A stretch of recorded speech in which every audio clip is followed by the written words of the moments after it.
রাহিম। ঠিক কিনা বলে? আল্লাহরে চিনতেছেন? আলোচনার বিষয় কি? আসুন আমাদের রবকে চিনি।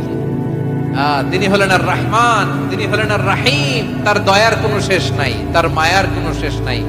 বনি ইসরাইলের এক লোক 500 বছর আল্লাহর ইবাদত করেছে। কয় বছর? কোথায় জানেন? সাগরের মাঝখানে এক পাহাড়, ওই পাহাড়ের উপরে বসে 500 বছর টানা আল্লাহর ইবাদত। দিনে আর রাতে একবার করে নিচে নামতেন। সেখানে আল্লাহ তাআলা পাথরের ভেতর থেকে তার জন্য মিঠা পানির ব্যবস্থা করে দিয়েছেন, আর একটা ডালিম গাছের ব্যবস্থা করে দিয়েছেন। সকালে নামলে একটা টসটসে ডালিম, রাতে নামলে টসটসে ডালিম। এগুলো খেয়ে খেয়ে 500 বছর সে আল্লাহর ইবাদত করেছে। আর সে আল্লাহর কাছে বলেছে, আল্লাহ আমি যখন মারা যাব সেজদারত অবস্থায় যেন মারা যাই।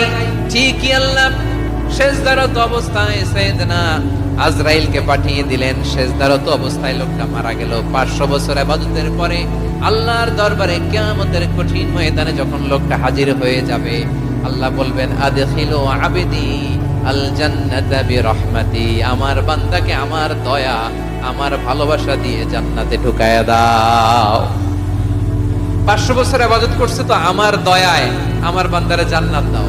এই বান্দা বলে, বালবি আমালি, আল্লাহ তোমার দয়া লাগবে কেন? আমি আমার আমল দিয়ে জান্নাতে যেতে চাই। কি দিয়ে?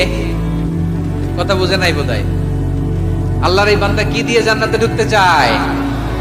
আমল দিয়ে। আল্লাহ বলছে, আমার দয়ায় আমার বান্দারা জান্নাতে নিয়ে যাও ফেরেশতারা।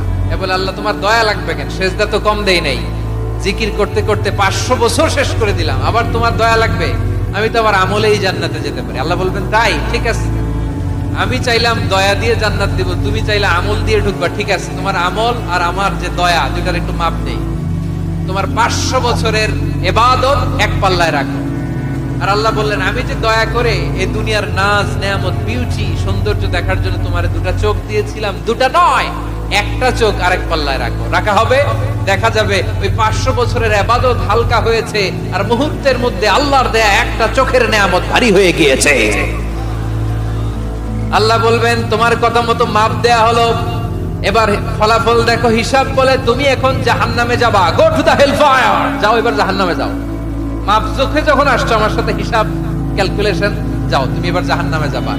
এবার লোকটা কাচুমাচু করে বলে, আল্লাহ আমি বুঝি নাই, আল্লাহ আমি বুঝতে পারি নাই, খেয়াল করি নাই, তুমি আমারে ক্ষমা করো, তুমি আমারে মাফ করো।